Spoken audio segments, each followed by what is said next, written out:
சீருடனே நீ எனக்கு துணையம்மா சிந்தையுடனில் வந்து கூடி கொள்ளம்மா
பேரன்புமிக்க பெரியோர்களே, அருமை தாய்மார்களே, உங்கள் அனைவருக்கும் கீழ சங்கரன்குழி ஊரை சார்ந்த குமரி புகழ் சீலதா வில்லிசை குழுவின் சார்பாக எங்கள் பணிவான வணக்கத்தை தெரிவித்துக் கொண்டு இந்த புகிலன் குடியிருப்பு அருள்மிகு சிவ சுடலை மாட சுவாமி திருக்கோவில் கொடைவிழா மிக சீரும் சிறப்புமாக நடைபெற்றுக் கொண்டிருக்கக்கூடிய நல்லதொரு தருணத்தில் எங்களுக்கு பாடுவதற்கு அருள்வாளித்து சிவ சுடலை மாட சுவாமியுடைய பாதத்தை பணிந்து இப்போது உங்கள் முன்பதாக பெருமாள் சுவாமி கதையினை பாட வேண்டும் என்று இருக்கின்றோம். பாடக்கூடிய பாடலில் சொல் குற்றம் இருக்கலாம், பொருட்குற்றம் இருக்கலாம், தாளமேள குற்றங்கள் இருக்கலாம், குற்றங்கள் இருக்கலாம். எவ்வித குற்றங்கள் இருந்தாலும் இருப்பினும் தாங்கள் மதலையின் மொழி என மதித்து ஆக்கமும் ஊக்கமும் தர வேண்டும் என்று கேட்டுக்கொண்டு எனக்கு குருவாய் விளங்கும் திருமதி சுயம்புத்தங்கம் அவர்கள் பொற்பாதம் அணிந்து கலை மாமணி எஸ் சரஸ்வதி அவர்கள் ஆசியுடன் கதையை இதோ ஆரம்பிக்கின்றோம். சீர்வரும் மாயோன்மைக்கே கம்சனை செய்தகாதை பார்ப்புகள் வேதனன்னோர் பரராஜன் முனிவன் செய்த யோர் புகழ் தமிழில் வில்லில் இசை கூற பாட ஞானோ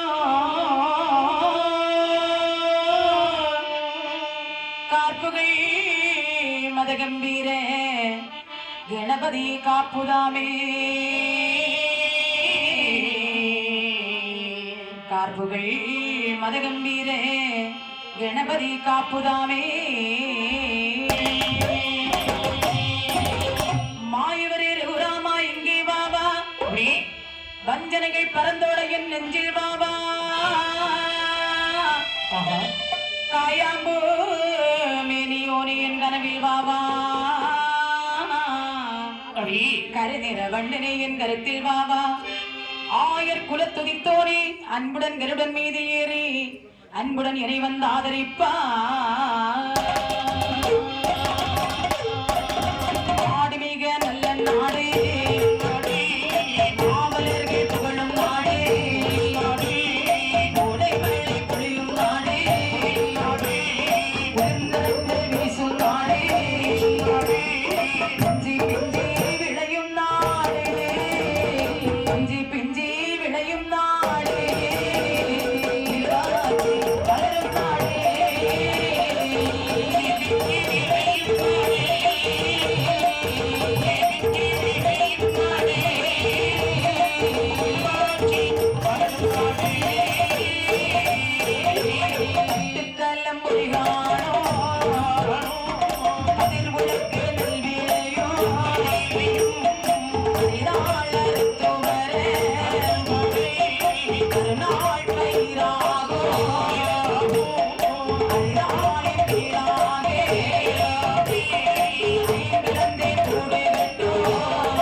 கட்டி போரடிப்பான் ஆனை கட்டி போரடிப்பான்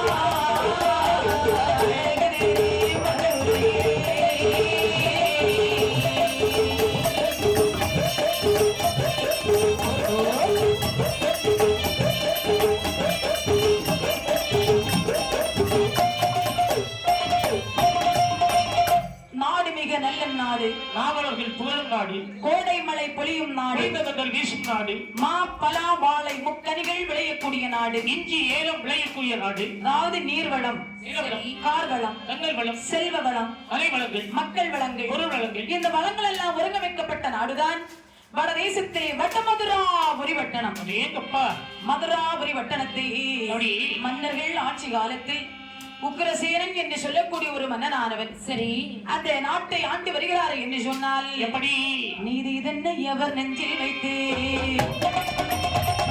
இதனை எவர் மனதில் கொண்டு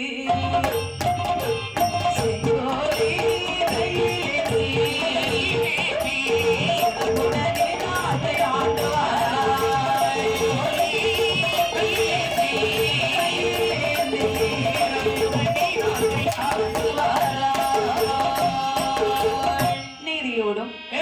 தன் நாட்டு மக்களை பொன்னாட்டு மக்கள் போல் மதித்து பிறர் உயிரை தன் உயிர் போல் நேசித்து அந்த நாட்டை செவ்வனவே ஆண்டு வருகின்றார்.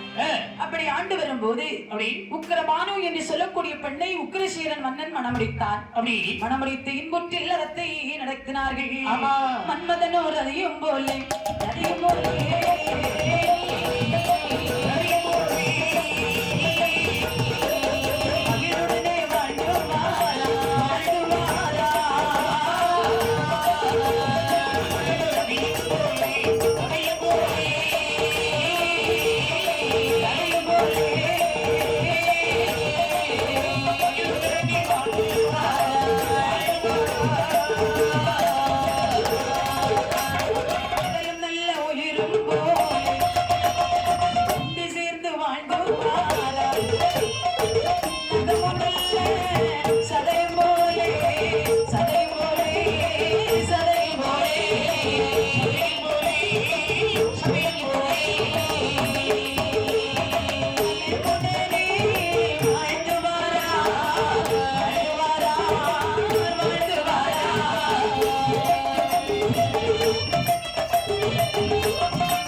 மன்மதனும் ரதியும் போன்று அலையும் கடலும் போன்று அன்பும் மரணும் உடைத்தாய் என் இல்வாழ்க்கை பண்பும் பயனும் அது என்று சொல்லக்கூடிய திருவள்ளுவர் கூற்றிருக்கிறாங்க. சரி மன்னவனும் தேவியும் அரசாண்டு வருகின்றார்கள். அப்படி வாழ்ந்து வரும்போது இறைவன் திருவருளாலே உக்கிரபானு பெண்மணியானவர்கள் கர்ப்பமுற்று 2 திங்களாக அங்கனோக சுமந்து சரி 10 மாதத்திலே அழகான ஒரு ஆண்மதலை பெற்றெடுத்தாள்.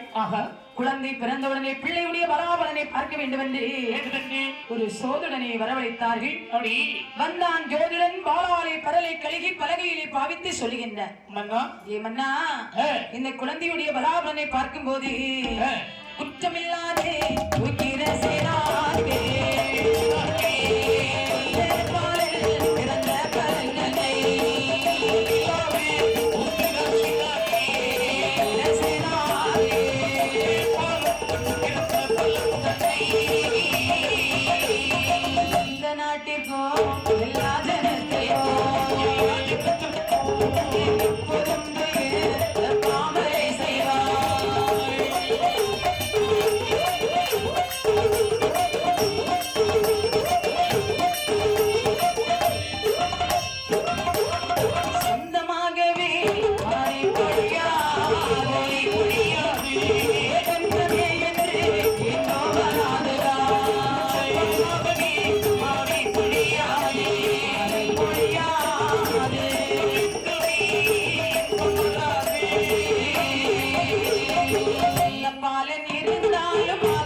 மாறி என்று சொல்லக்கூடிய மாதம் ஒன்று மழை என்பது கிடையாது.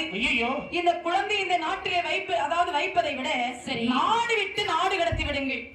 உடனே மனோராமன் நினைக்கிறார், இல்ல அதாவது நாட்டு மக்கள் நன்றாக இருக்க வேண்டும், நாடு நன்றாக இருக்க வேண்டும் என்று அழகான ஒரு கஞ்ச பாத்திரத்தை எடுத்து அதில் வடமதுரை ஆளக்கூடிய உக்கிரசேனனுடைய புதல்வனை ஒரு வாசத்தை எழுதி சில நவமணிகளை எல்லாம் விட்டு குழந்தையை அப்படி பேரைக்குள் வைத்து அடைத்து யமுனை ஆற்றிலே விடுகின்றார். அந்த யமுனை ஆற்றிலே விட்ட பிட்டகமானது எப்படி வருகிறது? தள்ளி தள்ளி அலையே பிறந்துதான், தள்ளி தள்ளி அலையே பிறந்துதான், அங்கேதோ கஞ்ச பாட்டிரம் முன்பரே, அங்கேதோ கஞ்ச பாட்டிரம் முன்பரே, இவையே மோனாதேதி தன்னிலே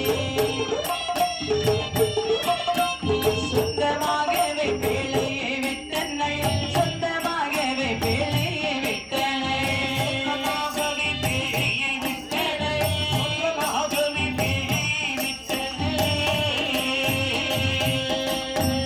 ஆற்றிலே விட்ட பேழையானது அசைந்து அசைந்து மந்திரமாகிரி நகரம் பக்கம் வருகின்றது. சரி, மந்திரமாகிரி நகரத்தை ஆண்டு வருகின்றான் ஆணையரச மன்னன், அவருடைய மனைவி திருத்தேவி. சரி, இவர்களுக்கு எல்லா செல்வங்கள் இருந்தும் புத்திர சந்தானம் என்பது இல்லை. குழந்தை இல்லாத திருத்தேவி மங்கையானவள் தோழி பெண்களை அழைத்துக் கொண்டு யமுனை ஆற்றிற்கு கங்கையை பூதிப்பதற்கு வருகின்றாள்.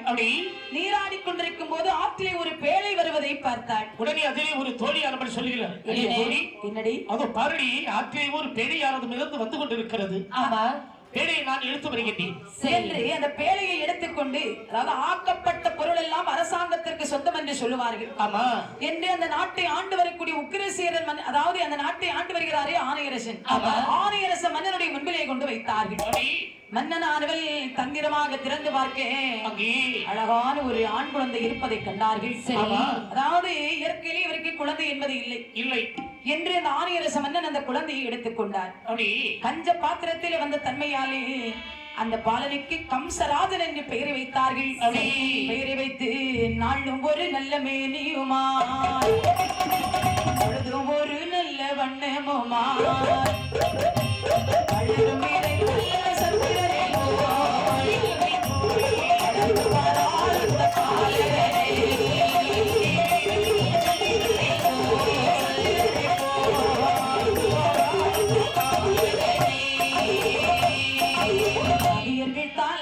கேட்டிடுமா, சத்தாணி வந்து முத்தம் கொட்டிடுமா,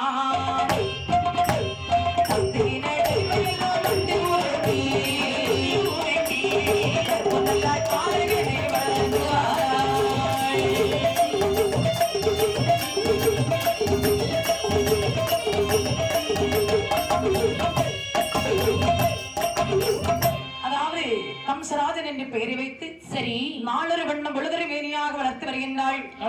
பாலகனும் வளர்ந்து வருகின்றான். வயதோ ஒரு 5 வயதை அடைந்தான். 5 வயதிலே கல்வி என்ன அறிவிக்கண்ணை திறக்க வேண்டும் என்று பாடசாலைக்கு அனுப்பினார்கள். பள்ளிக்கூடத்திலே வந்த பாலகன் ஒழுங்காக படிக்கின்றானா? இவன் படிக்கவில்லை, மற்ற மாணவர்களை படிக்க விடுவதில்லை. அப்போது அங்கே உள்ள மாணவர்கள் எல்லாம் என்ன, நீ யாரா எங்களை அடித்து துன்புறுத்துகின்றாய்? நீ யார் தெரியுமா? ஒரு அனாதை. என்ன, நான் அனாதையா? ஆமா, என்னுடைய அப்பா ஆணையரசன் இருக்க, என்னுடைய தாயானவள் திருத்தேவி இருக்கு, நான் எப்படி அனாதையாக முடியும்? அவர்களுக்கு கூட நீ மகனாக பிறப்பதற்கு அருகதையற்ற நீ. அப்போ நாட்டிலே மிதந்து வந்தவன், பேழைக்குள் வந்தவன். அப்போதுதான் நினைக்கிறான் கம்சராஜன். அனாதை என்று சொன்னவுடனே ஆணையரசனும் திருத்தேவியும் என்னை வளர்த்தா வருகின்றார்கள். என்னை பெற்ற தாயும் தந்தையும் எங்கு இருக்கின்றார்களே தெரியவில்லை. அனாதை என்று பெயரெடுத்து இந்த ஊரில் இருந்தால் நமக்கு மரியாதை இருக்குமா? இருக்காது. வாழ்வழிந்து மறுபதிக்கு போக வேண்டும் என்றே கம்சன் எங்கே வருகிறான் பாருங்கள். எங்கே வருகின்றான்? வாழ்வழிந்து மறுபதி கம்சன் போகிறானே.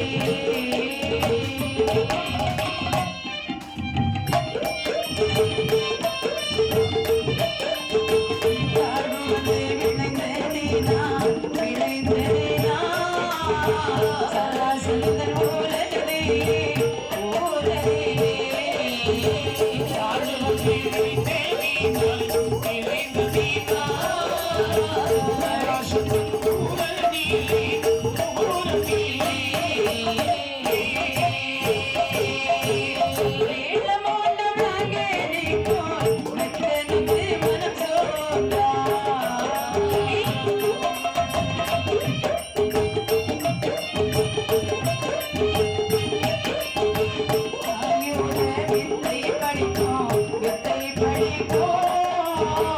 அத்தனையும் காத்து நின்றான்.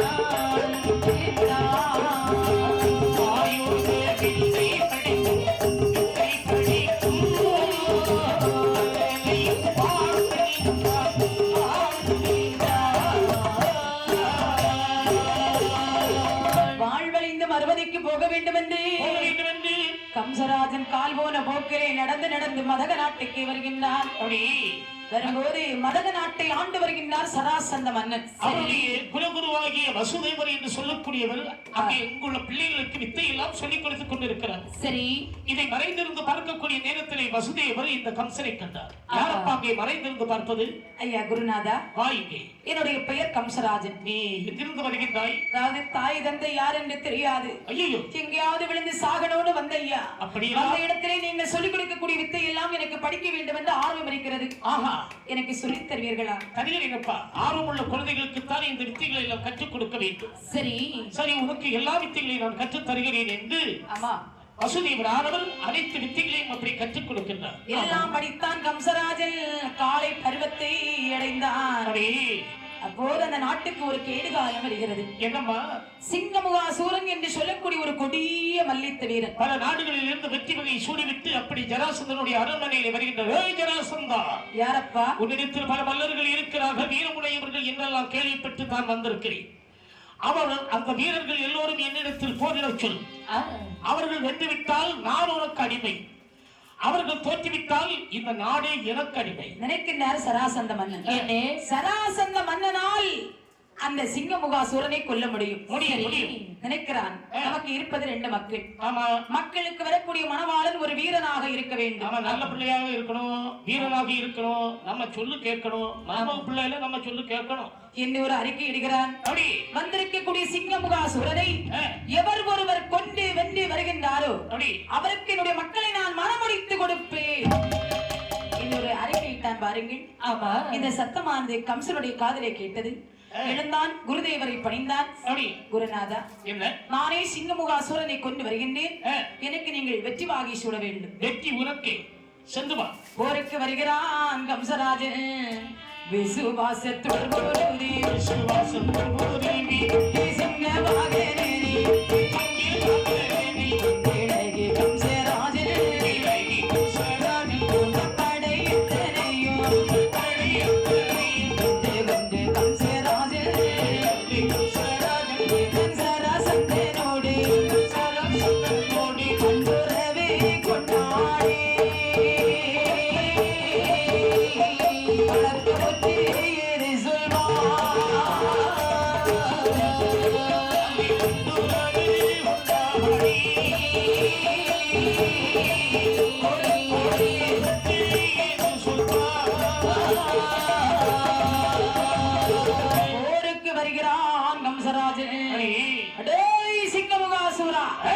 எங்கள் சராசந்த மன்னனோடு போருக்கு வந்தவன் நீதானே.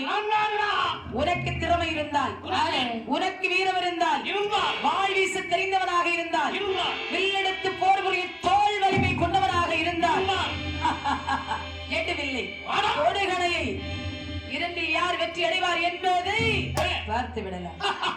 என்னுடைய கம்சனுக்கும் சிங்கமுகாசுரனுக்கும் 7-8 நாளாக யுத்தம் நடக்கிறது. முடிவிலே கம்சனே வெற்றி பெற்றார். சிங்கமுகாசுரனை கொண்டார். மலை போல் வரக்கூடிய பாரத்தை பனி போல் அகற்றினான் கம்சராஜன். இதெல்லாம் பார்த்துக் கொண்டிருந்த சராசந்த மன்னன் ஓடோடி வந்தான். அந்த கம்சராஜனை கட்டி அணைத்தார். பாலகா, வீரன் என்றால் வீர நீயே, வீரத்துக்குரிய திறமை உன்னிடமே இருக்கிறது. சொன்ன சொல் தவறாமல் என்னுடைய மக்களை உனக்கு நான் மனமுடித்து தருகின்றேன். ஆனால் உன்னுடைய பெற்றவர்களை நான் பார்க்க வேண்டும். ஐயா, பெற்றவர்கள் யார் என்று தெரியாது, வளர்த்தவர்களை மட்டும்தான் எனக்கு தெரியும். அப்படியா? மந்திரமாகிரி நகரிலே ஆணையரசன் திருத்தேவி தான் என்னை வளர்த்தவர்கள். அப்படியா? யாரங்கே ஆணையரச மன்னனுக்கு இந்த நீட்டோலையை கொடுத்து வாருங்கள். அந்த வார்த்தை கேட்ட போதே மன்னன் விட்ட வார்த்தை கேட்டு அரண்மனை கொண்டு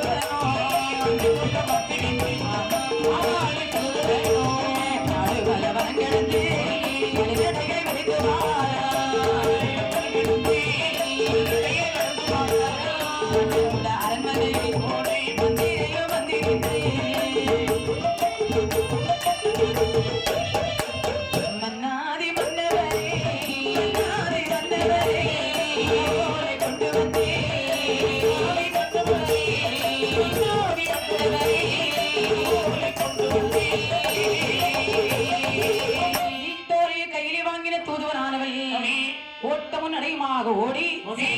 நாளிலே ஆணையரச மன்னனுடைய அரண்மனையிலே வருகின்றார். அப்படி ஆணையரச மன்னரே, இதோ ஒரு நீட்டோலை கொண்டு வந்திருக்கின்றேன். உடனே ஓலை வாங்கினான். அப்படி வாசித்து பார்க்கின்றான். மகத நாட்டிலே ஜராசந்த மன்னனுடைய மக்களுக்கு திருமணம், கம்சனுக்கு திருமணம் செய்து கொடுக்கப்படும். உடனே நீங்கள் அந்த திருமணத்தில் கலந்து கொள்ள வேண்டும். திருத்தேவி, என்ன? ஓடிவா ஓடிவா. வந்துட்டேன். கம்சன் எங்கே இருக்கிறார் என்பதை இப்போது புரிந்து கொண்டேன்.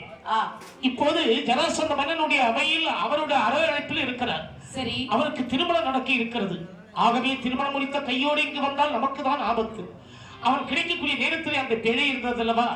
அந்த பேழையும் எடுத்து செல்ல வேண்டும். உடனே புறப்படு. கம்சன் அந்த கஞ்ச பேழையை எடுத்துக்கொண்டு, சரி, சொந்தமன்று பேழை ஏதை புருஷமுடல் தான் எடுத்து, சொந்தமன்று பேழை ஏதை புருஷமுடல் தான் எடுத்து, வாசித்து பார்க்கும் போது வாசித்து பார்க்கும் போது வாழ்வதுரா பரிதேரி, வாசித்து பார்க்கும் போது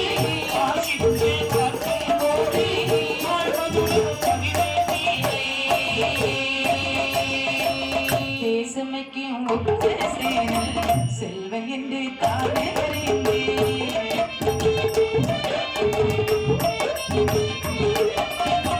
மன்னவன மகிழ்ச்சி கொண்டு, கண்ணவன மகிழ்ச்சி கொண்டு, மகளை மனம் முடித்து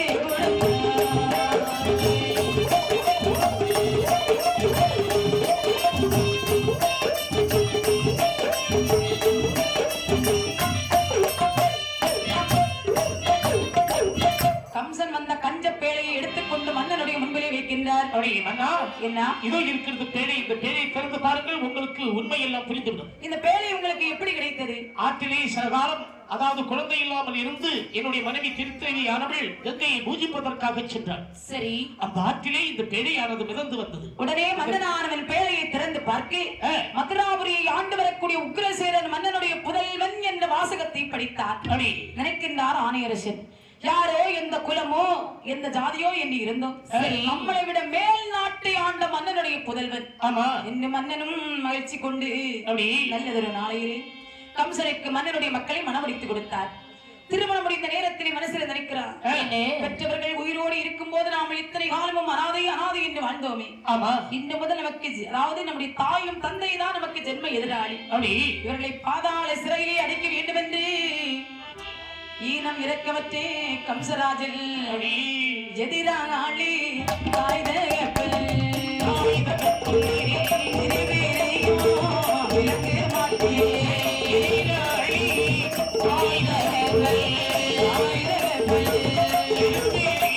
விளக்க மாட்டே. தங்களுக்கு தோள்கள் நமோ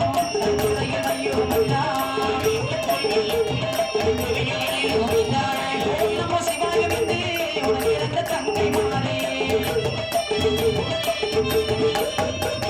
தெய்வீகியாள் கோவிடைக்கோ சிறந்த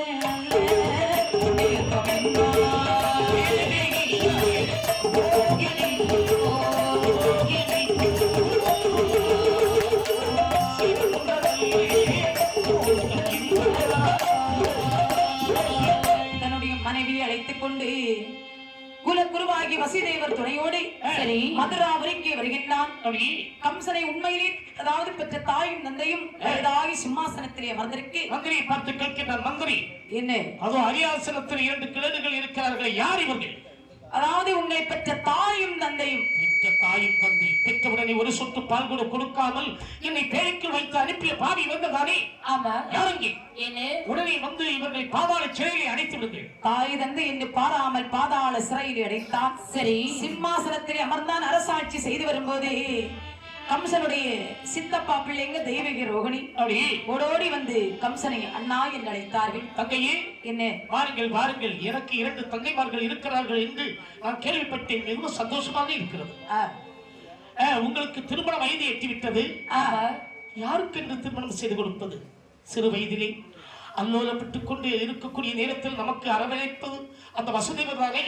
அவர்களுக்குத்தான் நம்முடைய தங்கையை திருமணம் செய்து கொடுக்க வேண்டும். இருந்தாலும் சம்மதம் கேட்க வேண்டும் அல்லவா? ஆமா. வசுதேவரே, குருதேவா வாருங்கள். தங்களுக்கு நான் ஒரு கைவாரம் செய்யவில்லை. என்னுடைய இரு தங்கைமார்களின் தங்களுக்கு திருமணம் செய்து தருகிறேன், சம்மதமா?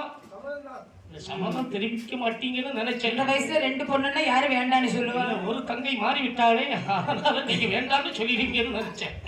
அப்படி என்று சரி வசுதேவருக்கு மனமளித்து கொடுத்தார். அப்படி தங்கைமார்களுக்கு ஸ்ரீதனம் கொடுக்க வேண்டும் என்று ஆ, வடமதுராவரி பட்டணத்தை 2ஆக பகிர்ந்து சரி வடமதுரை கம்சராஜனும் ஆ, தென்மதுரை வசுதேவரும் ஆண்டு வருகின்றார்கள். ஆண்டிருந்தானே மதுரை பட்டணத்தை கம்சராஜன், ஆண்டிருந்தானே மதுரை பட்டணத்தை கம்சராஜன், வேறு நாளே சம்சாரிமா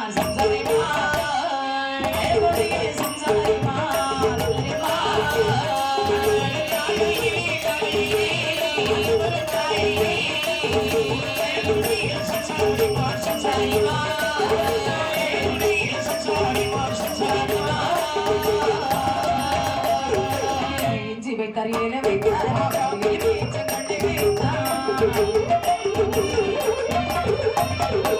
நாய் வாழை பெய் வாழை நல்ல மந்த கண்ணை வைத்தார் காட்டாரை கரடி மொழி காட்டாரை கரடி மொழி மணல் பயிரை வைத்திருவான் கரடி மொழி கரடி மொழி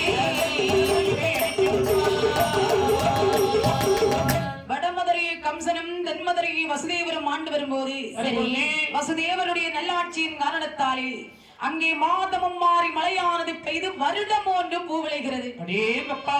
ஒரு நாட்டிலே மாதமும் மாறி மழையானது பெய்தால் அங்கே உள்ள சம்சாரிமார்கள் எல்லாம் நிலத்தை பண்படுத்தி பயிர்கள் விதைப்பது வழக்கம். ஆமா, நர்சை பூஜை இடுவது வழக்கம். அது மாதிரி கம்சனுடைய நாட்டு மக்கள் எல்லோரும் அவரவர்கள் தோட்டத்திலே பயிர்கள் விதைத்தார்கள். அப்படி விளைந்து பலன் எடுக்கலாம் என்ற சமயத்தில் சரி காட்டிலே வாழக்கூடிய வனமிருகம் எல்லாம் அந்த பயிர்களை அழித்து நாசம் செய்கின்றது. ஐயோ, பார்த்தார்கள் சம்சாரிமார்கள் மக்களுக்கு ஒரு குறை என்று சொன்னால் அதை மன்னனிடத்திலே சென்று முறையிட வேண்டும். அப்படி மன்னனானவன் தீர்த்து வைத்தால் மன்னனை இறைவனுக்கு ஒப்பாக கருதுவார்கள். குடிமக்கள் எல்லோரும் கம்சனிடத்திலே வந்து முறையிட்டார்கள். அப்படி மன்னா என்னப்பா? மன்னாதே மன்னவரே மகுடமுடி ராஜ மன்னா, மன்னாதே மன்னவரே மகுடமுடி ராஜ மன்னா, தாங்களிலே பயிரேலெல்லாம் தாங்களிலே பயிரேலெல்லாம் தனமிருக்கும் அளித்ததையா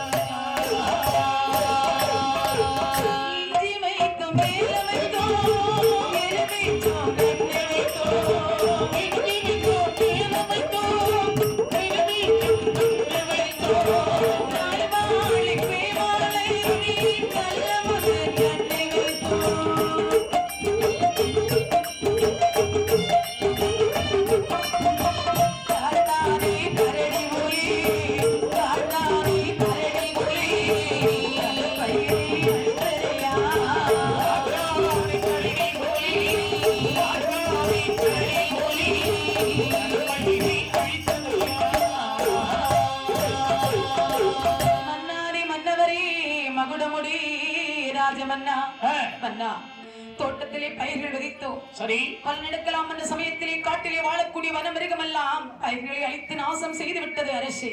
காட்டிலே உள்ள விலங்குகள் நாட்டுக்குள் புகுந்து நன்சைப்பின் செய்யலாம் வைத்து விட்டது. ஆமா யாருக்கு மந்திரி? என்ன? நாளை பொழுது முடிந்த உடனே வேட்டைக்கு செல்ல வேண்டும், தயாராகுங்கள். அப்படி ஆகட்டும். மக்கள் குறையை தீர்க்க வேண்டும் என்று கம்சராஜன் வர வேட்டைக்கு புறப்பட்டார். வேட்டைக்கு வேட்டைக்கு போகவில்லை.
கம்சன் வரக்கூடிய ரதத்திலே சிங்கக்கொடியானது பறக்க அப்படி படை பதாதிகளோடு கம்சனுடைய ரதமானது விரைந்து வருகின்றது.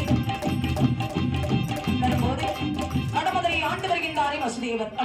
அவருடைய மனைவி தெய்வகி ரோகிணி கம்சன் வரக்கூடிய ரதத்தை பார்த்தார்கள். அப்படி இடி அக்கா, என்னடி அதோ அந்த தெரு முனையிலே ஒரு ரதம் வருகின்றது. ஆமா அது யார் பேர் ரதம் என்று பார்த்தாயா? நம்முடைய அண்ணனுடைய ரதம் தாண்டி வந்து கொண்டிருக்கிறது. இவ்வளவு வேகமாக எங்கே போகிறார் என்பதை நாம கேட்க வேண்டும். உடனே வாங்கடி. தெய்வீக ரோகிணி ஓடோடி வந்தாள். சரி, கம்சன் வரக்கூடிய ரதத்தை நிறுத்தி கேட்டாள். என்ன அண்ணா, தங்கையே, இவ்வளவு வேகமாக நீங்க எங்கன்னா போறீங்க? காற்றுக்கு வேட்டைக்கு செல்கிறோம் அம்மா. அண்ணா, நீங்கள் வேட்டைக்கா போகின்றீர்கள்? ஆமா. அண்ணர் வேட்டையாடுவதை அருமை தங்கை பார்க்க வேணும். அண்ணர் வேட்டையாடுவதை அருமை தங்கை பார்க்க வேணும். அருமை பார்க்க வேணும், பார்க்க வேணும்.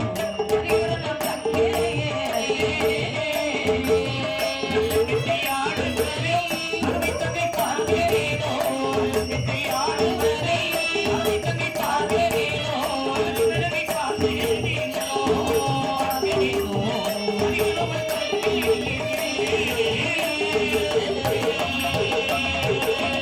என்னவர்கள் சொன்ன போது சொன்ன கம்சனாது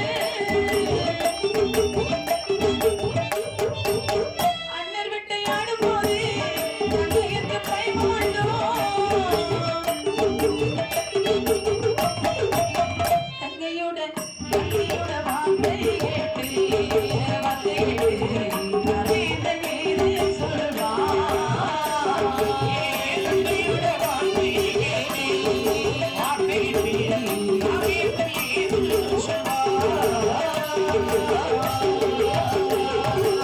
அண்ணா, நீங்கள் வேட்டையாடின அழகை நாங்கள் இது நாள் வரைக்கும் பார்த்ததில்லை.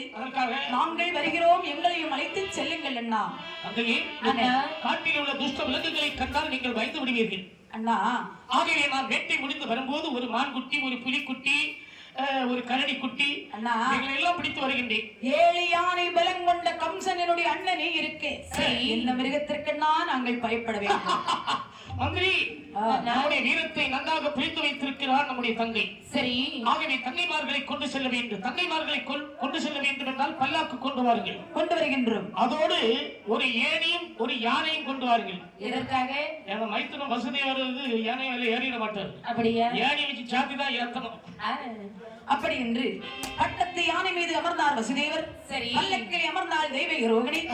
கம்சன் படை பதாதிகளோடு கானகத்திரி வருகின்றார். கானகத்திரி வந்தான். ஒரு மாமர சோலையிலே தங்கைமார்களை அமர வைத்து கம்சராஜன் கானகத்திரி வந்து மனவேட்டை ஆடுகின்றார். எப்படி 4 பக்கம் வலையை கட்டி வலையை கட்டி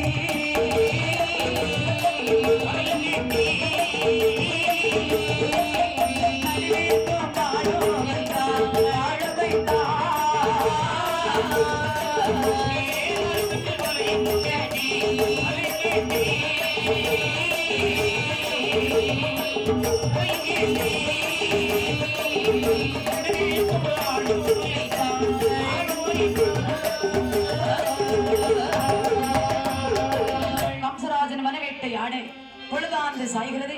தங்கை பார்ப்பதற்கு வருகின்றான். தேவகியுடைய முகமானது சற்று வாட்டமாக இருக்கிறது. ஏனுடைய முகம் இப்படி வாட்டமாக இருக்குன்னு கேட்க, சரி தேவகி சொன்னாள், அண்ணா எனக்கு தண்ணீர் தாகமாக இருக்கிறது, பசியாக இருக்கிறது, அதாவது பசியை தீர்க்காவிட்டா நான் தண்டிகையில் ஏற மாட்டேன் என்று சொல்லாதீர்கள். இதோ தண்ணீர் கொண்டு வருவதற்கு ஏற்பாடு செய்கின்றேன் என்று மந்திரியானவன் பல பல இடங்களில் தேடி பார்க்கிறான், தண்ணீர் இல்லை. அப்போது தேவகி சொன்னாள், அண்ணா நீங்கள் தண்ணீருக்காக அங்கும் இங்கும் அலைய வேண்டாம். பாருங்கள், அந்த மாமரத்தில் ஏற்ற பெருமுகள் சேரே ஏற்ற பெருமுகள் சேரே சொல்ல கேளா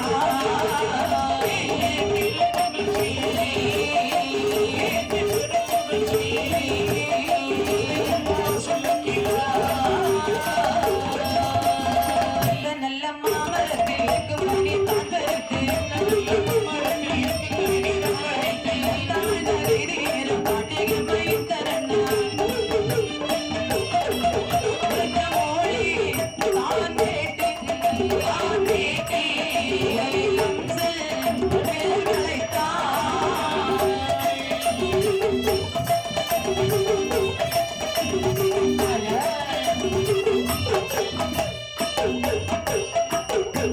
யாருக்கு சொந்தப்பட்ட மாங்கனி என்று பார்க்கவில்லை கம்சன். வில்லை எடுத்தான். கணையை தொடுத்தான், மாங்கனியை பறித்தான், எட்டாக பகர்ந்தான், தேவகி கையிலே கொடுத்தான். தேவகி ஆண்கள் மாங்கனியை சாப்பிட்டாள். மாங்கனிக்கு சொந்தப்பட்ட பரத்துவாசர் முனிவர் வருகின்றார். மாமர மூட்டிலே வந்து கையை நீட்டினார். கனியானது கையிலே வரவில்லை. உடனே ஞானக்கண்ணால் பார்க்கின்றான். கம்சன் பறித்து தேவகிக்கு கொடுத்திருப்பதை ஞானத்தால் அறிந்தான். வந்தது கோபம், போட்டார் சாபம். மாங்கனி சாப்பிட்டவள் வயிற்றிலே பிறக்கக்கூடிய 8வது பிள்ளை. மாங்கனியை பறித்து கொடுத்தவனை கொல்ல கடவை. இந்த சத்தமானது கம்சனுடைய காதுக்கு எட்டியது. தெய்வகியை வெட்டுவதற்கு தனித்தான். குறுக்கிட்டார் வசுதேவர். இவள் வயிற்றிலே எத்தனை குழந்தை பிறந்தாலும் உங்கள் கையிலே தந்து விடுகிறேன் என்று உங்களை எப்படி நம்புவது? சத்தியம் செய்து கொடுக்கின்றான். தலைப்போவதை அறியாத கம்சராஜன் சத்தியத்தை நம்பி அதன் மனையிலே வந்தால் தங்கை என்று பாராமல் பாதாள சிறையிலே அடைக்கின்றான். தலைப்பானே தங்கை மாறி நாடரே சிறையில் வைத்தார். தலைப்பானே தங்கை மாறி நாடரே சிறையில் வைத்தார்.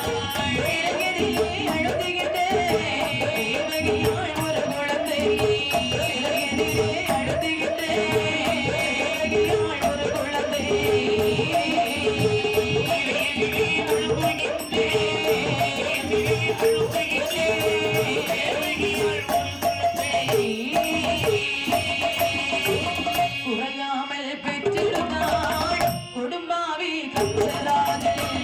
அடையானை போல வந்து மைதனையோ கொண்டு விட்டாள். அடையானை போல வந்து மைதனையோ கொண்டு விட்டாள்.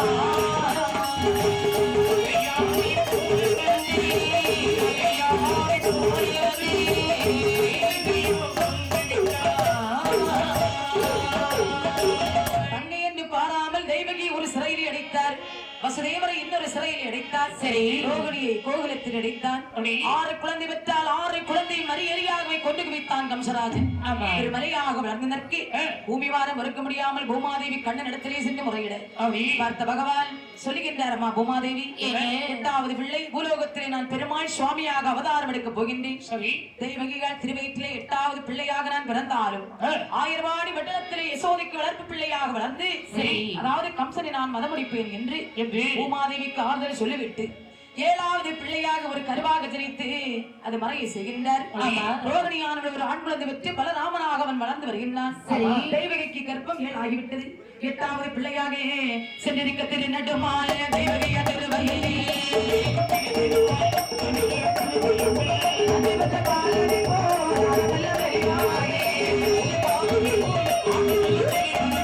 திருமாலும் தெய்வகி வயிற்றில் சென்று அவதரித்தார்.